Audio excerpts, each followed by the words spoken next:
Welcome to the MSDW podcast. I'm Jason Gumbert, editor at msdynamicsworld.com, and this episode is an event recap. Specifically, we are talking about the Microsoft Power Platform Conference 2022. I'm joined by returning podcast guest, Asif Rehmani. Hi, Asif. Welcome back. Thanks so much for having me, Jason. Good to be back. Yeah, great to have you back, and quite a bit to chat about here. This was I guess you call it a first of its kind event in particular, this Power Platform Conference. A little different from what I would have expected from Microsoft overall, but like any Microsoft event, there was some interesting news, some new reveals that I think are worth talking about. And it's also worth talking about the event experience itself, I would say.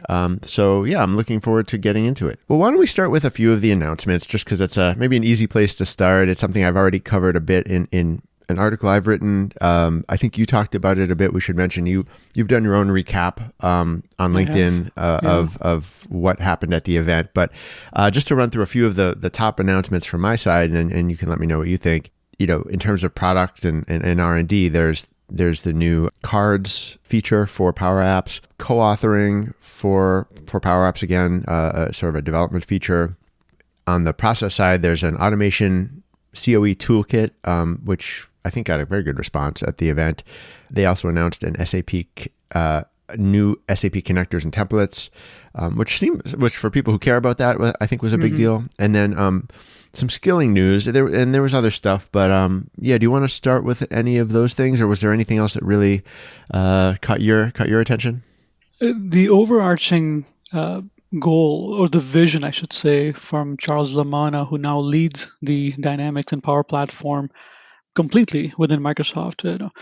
His vision is that currently the count that they have is 7.4 million users around the world who are taking advantage of the Power Platform and being what we call, or what they call, makers or creators of stuff, whether it's low code or no code things, applications, business applications. And his vision is to grow that number tenfold, if not 100-fold. I'm not sure how possible that is, but it's just really, really go all out to say this is the way of the future. So the overarching theme with the whole Power Platform conference was, how do we get more people skilled? And that's where you already mentioned, the Power Up Skill Program came up in the talks. How do we get more people, who are either from a different technology background or no technology background altogether, into this way of creating solutions, basically, for problems in a very quick, low code and no code manner. So I think that was a big thing. Yeah, and when I stepped back and thought about that as one of the big goals, big ambitions of Microsoft, it made perfect sense the more I thought about it. Power Platform has become kind of the bottom-up route into Microsoft Cloud Services for their commercial business. It's not IT people, provisioning Azure services themselves, and it's not Microsoft sales reps sort of crafting big enterprise agreements with major corporations for 5-year deals worth millions, tens of millions of dollars. This is kind of the opposite of that. This is people in a business or in an organization, finding ways to, make use of this technology through sort of very user friendly ways. And how do you make that a real impact? How do you make that a real impact in Microsoft's bottom line?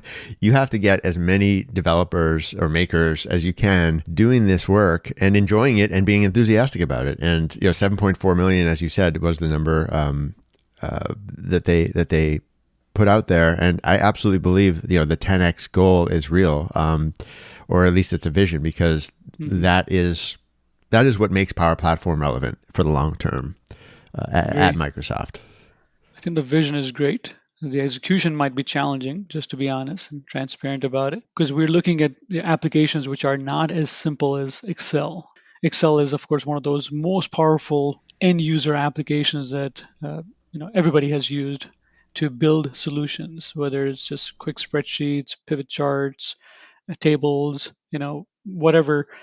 And now going from there to doing Power Apps, Power BI, Power Automate, and others, I think it's definitely doable, and many, many, many have done it. It just requires a lot more skilling to get there. So I completely agree that what you're saying, it's not just the IT department. You have cloud services which can just be turned on these days, right? You don't have to build up a server farm or anything like that. It's just you pay the subscription and you got the service. But now, what do you do with the service? That's the big thing. So the word I like to think of is a groundswell, and the groundswell of these kind of makers and creators taking a problem that they have on hand and saying, how do I find a solution? How do I create a solution? If it's not Excel, if it's not something similar to that, what is the other thing? And Power Platform is that other thing, the more very, very powerful set of applications that can be used in coordination and orchestration together to build an end-to-end solution with low code or no code. So it makes complete sense to go that route. Completely agree. But it is a complex argument because there's so many facets to it, right? I mean, if you listen to, I sat in on a Dataverse session, and I mean, one of the sort of the talking points or the strengths of Dataverse is that it's really not a layer, but it's a service that sort of sits above the more complex and powerful Azure services that Microsoft has for database, for file management, for security and provisioning, and everything else that goes into making a sort of database-like service that is Dataverse. And that is its own story, and it's again part of what I was talking about, which is it drives a lot of Azure consumption if companies adopt Dataverse at scale. On the other side of it, you have this challenge of it's not Excel, but you want to make it as easy as possible for people who have the potential to build new apps to store their data there and to build apps that use it as a back end instead of SQL Server, instead of an Excel spreadsheet, I mean, which you could use as a crude data source, right? So I think that's a great example of what Microsoft faces as a challenge there. But that's a long-term issue rather than what I think was immediately at the event, which was, Microsoft really trying to build enthusiasm and let the people who are willing to go to an event like this know that they're there with them, I think. Agree. And you and I both saw that more than 4,000 people actually showed up at the Power Platform conference. So if you just focus on just a Power Platform and are able to get that much interest in the first ever Power Platform conference, there's definitely a great story. Microsoft is behind it. The people who were there extremely enthusiastic to understand how they can get the best benefit of that story for their own careers, for their companies, and so forth. So definitely, I see the path forward is gonna be great. It has to be great, guaranteed. It's just that how we pursue it and going forward, I think it's going to hopefully make it successful and not make it with lots of pitfalls. So one of the things, for example, I pointed out in my article that I wrote about this, the recap of the conference was, I was personally very deep into the InfoPath story back in the day. Now, InfoPath was a form builder solution that lets you make no code, low code solution, much like Power Apps right now. Now, when InfoPath was turned off, basically completely, there was even a funeral done officially Oh at a yeah. conference. I don't know if you remember that. No, I didn't hear that. And then Power Apps came into being. Of course, Power Apps is super powerful. It's so much more than InfoPath could ever be. So it was the right decision. But having said that, I've seen a lot of people who were very comfortable back in the day building InfoPath applications saying that, I have to write actual code in here with PowerFX or other kind of things that I have to do right now, and I don't feel that comfortable. So that comfort has to be elevated first in these types of people. Otherwise, it's going to be mostly developers who are going to be doing this with a low code, no code way instead of the end users who we really want to become the power users and use tools like these. I thought we could talk a little more about the sort of SharePoint side of this event, because there was a whole keynote led by Jeff Teeper, right? Where it really took I felt like it was really it was a presentation geared toward the SharePoint audience, the SharePoint people in the audience. Does that make sense? It does. It does. So first keynote, Charles Lamanna, completely Power Platform Dynamics. Second keynote, Jeff Teeper, who, as we know from the SharePoint side of things, is the godfather of SharePoint. He was one of the main ones who started the whole thing altogether. And the story is being told in a way where these ecosystems of Dynamics 365, Power Platform, Microsoft 365 is all coming together.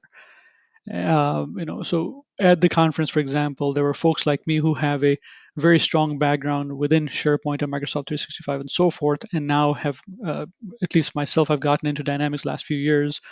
And then there's others who are coming from the other side of the store, Dynamics 365 or others, and coming into the story. And it's good for both ecosystems, both communities to understand how everything fits together, where it's one end-to-end story where you're doing collaboration and so forth in the Microsoft 365 area, while you're creating and using business applications in the Dynamics, and then of course the rest of the story is all Power Platform applications, which are kind of the glue in between the two universes, I feel, right? So Mm-hmm. having the end-to-end where any business, small, medium, large, can take advantage of few or maybe all of these applications and completely run their business on top of them. So when you're looking for specific data and you're looking for insights, it's available to you no matter where you are. You could be in Teams looking at Dynamics data. You could be in Dynamics looking at files that are coming from SharePoint, right? You could be in Dynamics chatting with people within a Teams chat. That kind of stuff has never happened in the since the beginning of Teams. Teams was not brought to any application except Dynamics into the browser, which is wonderful. I think you don't have to leave the browser to get the information you want as a salesperson, customer service person, etc. So I think that was the main story that these two keynoters were telling, is that this is how we're bringing everything together. So think about this as end-to-end solutions and not different ecosystems all separately. He said something that I think was sort of maybe a little off the cuff, but it sort of struck me. He said something to the effect of, maybe these aren't the exact words, we won't commit to renaming SharePoint as Contentverse, but the subject has come up. And I was actually taken aback a bit by that, because I thought it was a little on the nose, as a thing for him to say of anybody. I think he was talking about, it was in the context of just the growth in content on SharePoint. I mean, Yeah, it's 150 petabytes per month of new content added to SharePoint sites, which is what amazing. 50% more than it was last year. I think the point was that there's no slowing down of content management, and that story has not lost relevance, I think, was part Yeah. of his point. But I think the other point, I sounded a little bit, a tiny bit bitter, or a tiny bit fed up or something, with some of the product positioning. SharePoint as a brand has gone through the whole cycle of being born, and then going through the teenage years, and now it's a little bit more in the 20s right now, right? Mm-hmm. And it serves as the backend layer for so many different applications within Microsoft 365. You look at Teams, I kid you not, still there are some people who are saying, oh, yeah, we're using Teams, we're not using SharePoint. I'm like, well, SharePoint is the whole backend of Teams. You are Right. using SharePoint. Uh, and then SharePoint itself serving as the intranet for still many, many, many companies out there. It's a great platform to have that. So that story is, I don't think it's ever going away completely. They might change some of the naming and some of the stuff like that, but the backbone of SharePoint, as you mentioned, is a ridiculous consumption right now because of all these applications taking advantage of what it has to offer as a backend. Now, will it be a little bit more merged into the other side of the story within Dynamics and so forth? I'm not sure. That would be something cool to see how they go about, merging things together. Do you think that would ever happen? I don't. No. Personally, but who am I to say? I mean, it's always been clear to me that there were two sides to the Power Platform house. There's the people coming in from the SharePoint side. There were people coming in from at least at first, people Hmm. coming in from the Dynamics side because of the sort of the roots of model-driven apps, and Dataverse, and its roots in Dynamics CRM and so forth. And now I think you have this sort of third route into the platform, which is kind of people who came from neither side, perhaps. Yeah, that's People who are true. career changers, people who are just looking for how should I customize on top of Microsoft technology, whether it's M365 or whatever. like existing Microsoft customers who've just sort of been sold on trying it out, Right. and by their Microsoft rep or by their partner who are also sort of looking to use it to make it one more tool that they can offer, or one more thing that they can hopefully keep their customers engaged with. Yeah. So I don't know. I mean, but what was your question? It was whether SharePoint has sort of the Yeah. staying power still. Like there's a lot of integrations already there. Like I Mm-hmm. mentioned before, you can bring SharePoint files directly in Dynamics. You can take Teams conversations directly in Dynamics, or you can have Dynamics dashboards in Teams, and there are many other integrations like that. There's going to be video integrations, image integrations, and so forth. And I was just wondering, what your thoughts were that if you, and I have my own thoughts about this as well, but like if the back end of the whole thing would ever be the same, just one layer Mm. that runs across everything. So you have everything in one, Yeah. so-called dataverse, contentverse It's database.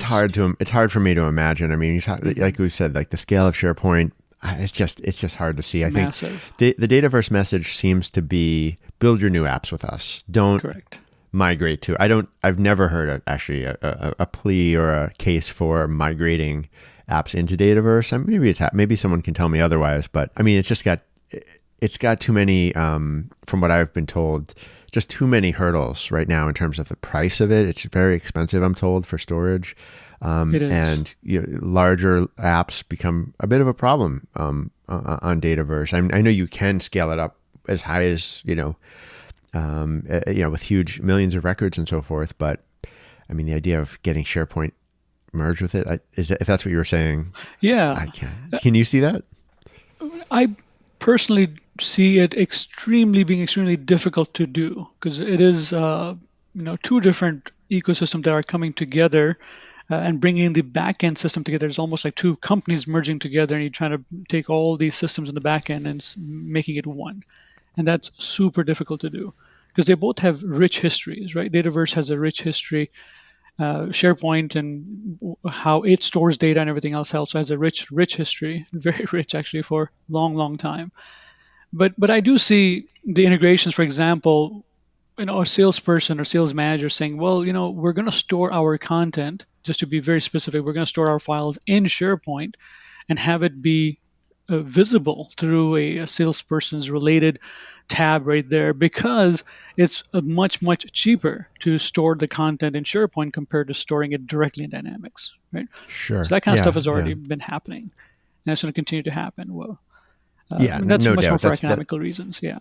Yeah. That's been a use case forever, as far Yeah. as I Yep. know, and there's so much interest in keeping that going. Yeah, it's hard to imagine Microsoft trying to rock that boat. Agreed. And the other thing, I guess, from sort of the SharePoint side of the event was, well, there was some. I mean, there was some technology announced as well. There was the and I have to admit, if this is something that you already knew about, or SharePoint knowledgeable SharePoint people listening knew about, syntax with Power Platform. I Yes. thought that sounded like a very powerful and very interesting announcement that will be coming together more, and more of the sort of document recognition and Yeah. other whatever other content services syntax offers. That's pretty interesting.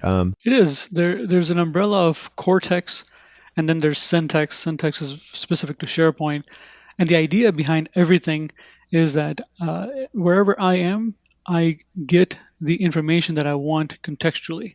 Mm-hmm. And, of course, I talk about context sensitive information delivery all the time, personally. This is Sure. my world. And so this is a great idea, I think, that Microsoft is talking about everywhere, where uh, I need information and I should not have to travel to the information. The information should come to me, period. That's what it is. I'm in Teams. I hover over something. I get a card which has information about who knows about this specific topic area that I'm looking at. Goes to Active Directory, get the information, goes to SharePoint, gets the information wherever. And vice versa. If I'm in SharePoint, it gets information from anywhere. And it could be getting information from Dynamics as well, or anywhere else, right? So the same thing when I'm building Power Apps or I'm building dashboards or things like that. The information should be free flowing from wherever it needs to come from.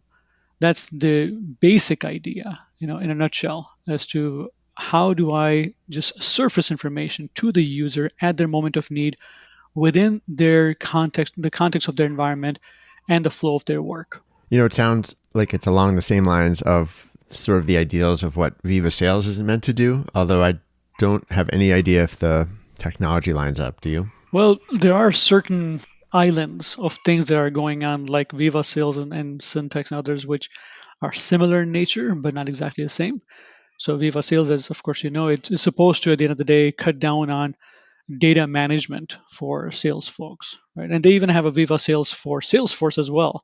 So not just for Dynamics, but even for Salesforce, you can use it. And how do you automate things? How do you make it simpler for users to put in or have the data put in for them? You know, so once again, information kind of coming to you and sometimes even being inserted automatically. Sometimes just you just have the information so you can insert it easily.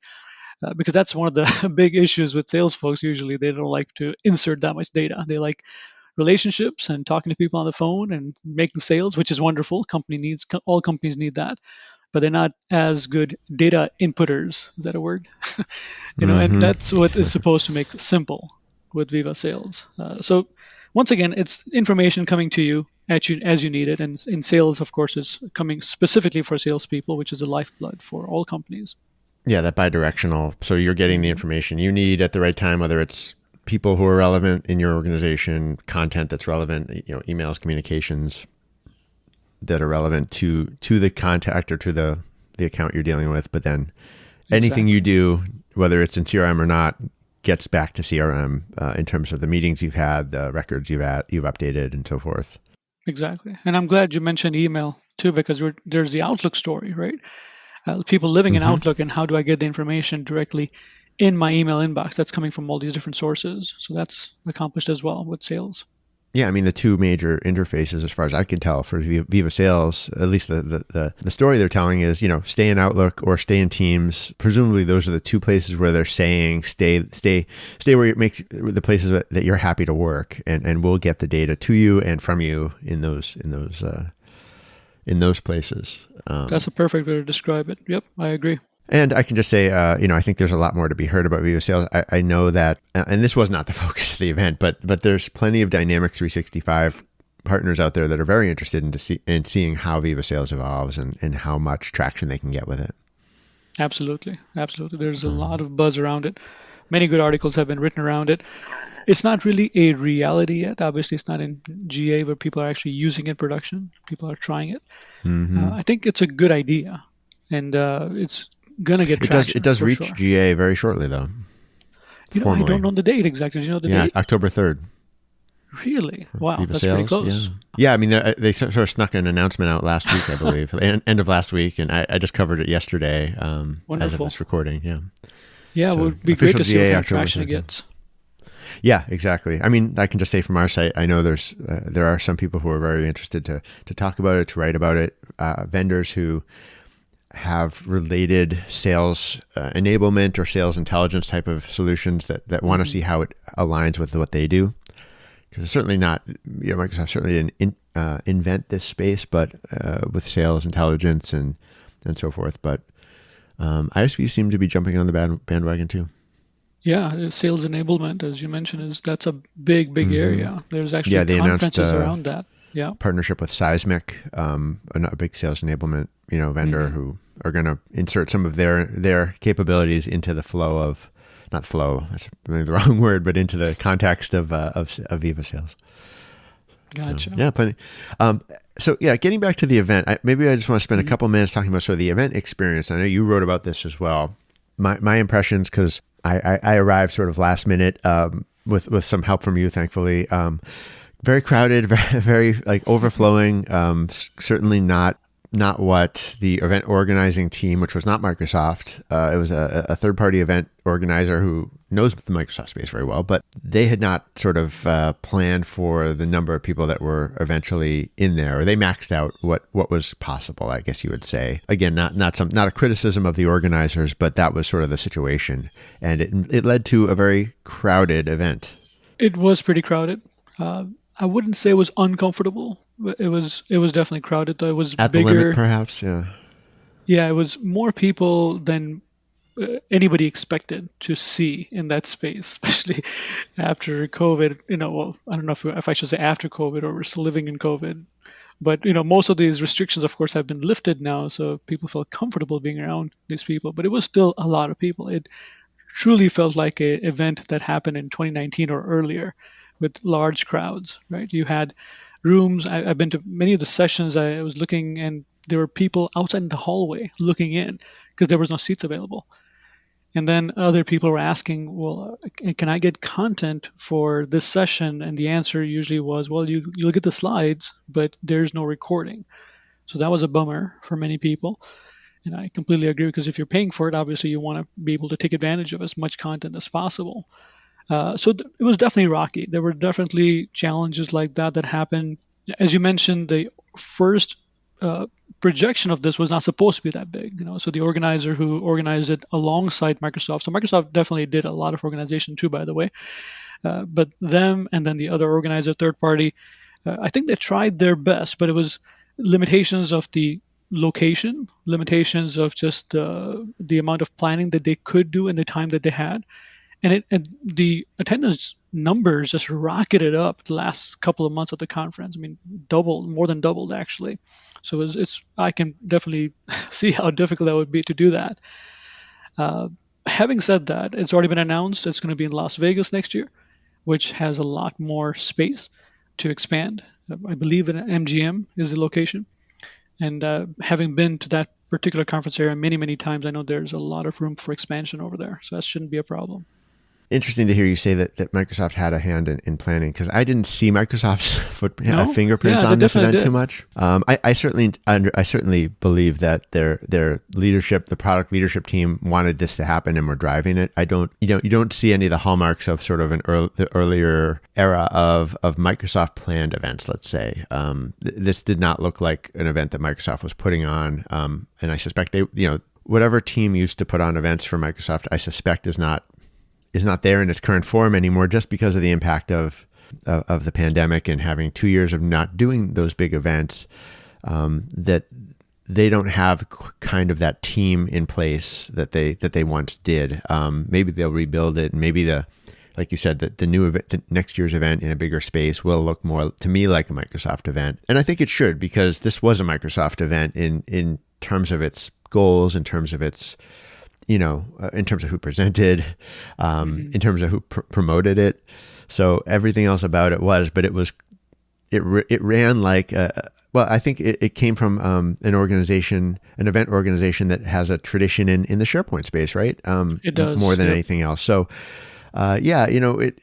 which is not a criticism against them. It's just when it comes to what Microsoft is putting out into the world, my personal feeling is, if they're going to go that far, they should probably go a little further, if they're gonna. Understood. But Understood. maybe it was because it was so last minute. I don't know. It was challenging for everybody, because it almost feels like we're living in a different world now with coming out of the pandemic. And you're right. There were a few actually different event teams that have gone through Microsoft, at least the ones that I've interacted with in the past.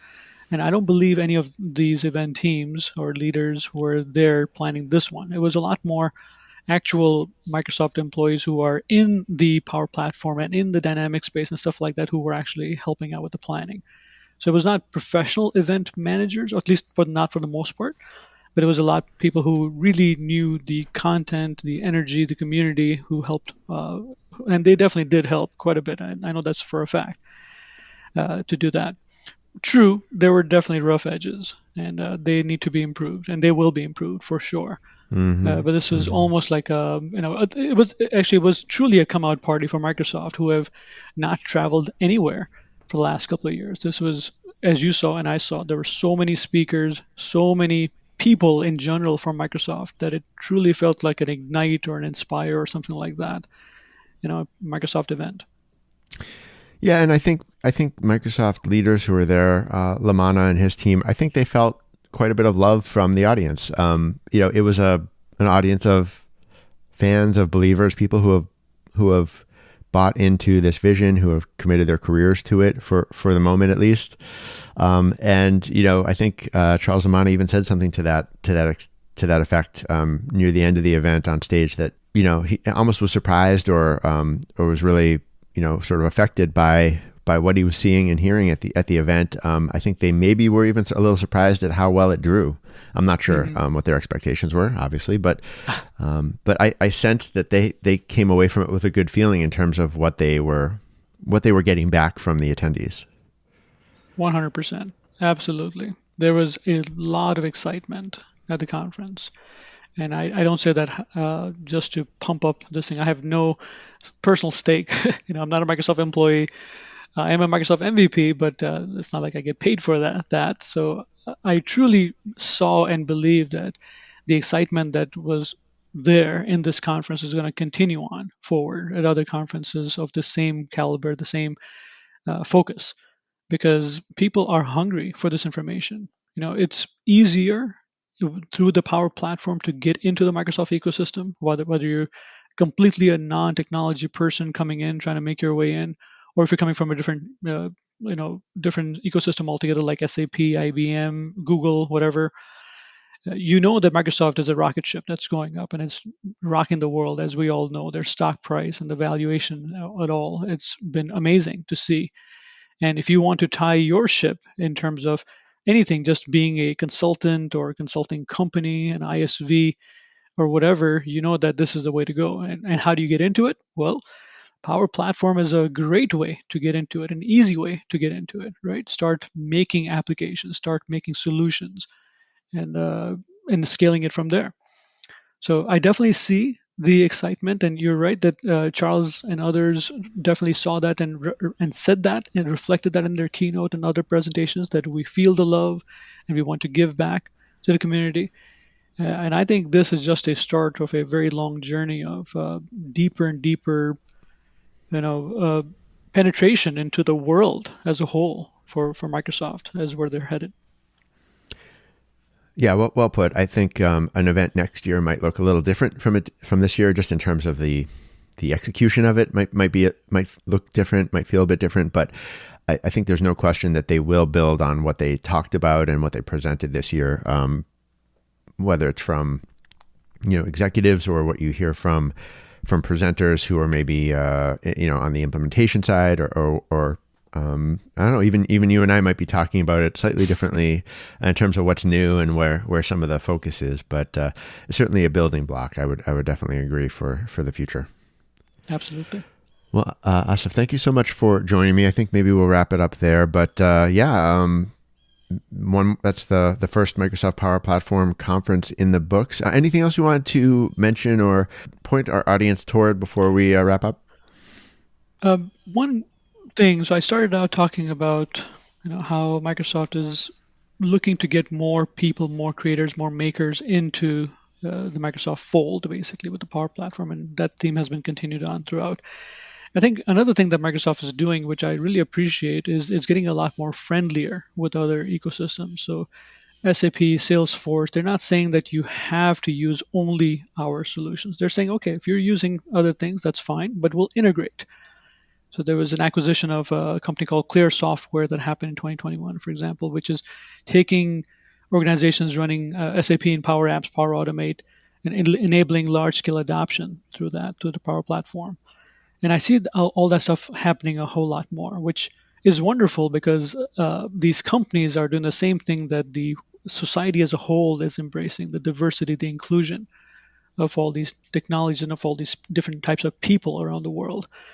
So I really appreciate and like the vision that Microsoft is taking. That's why I've tied my boat to it also for a very, very, very long time, 21 years to be specific right now that I've been within the Microsoft ecosystem. And I'm very much looking forward to where it's headed and being a part of it. Thanks for being here, Asif. Really appreciate it. Thanks, Jason, for having me.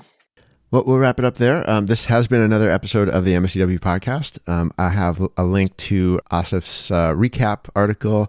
I'll put a link into one of my recap articles or a couple of them, I guess, that we've touched on here. And with that, we will say goodbye for now.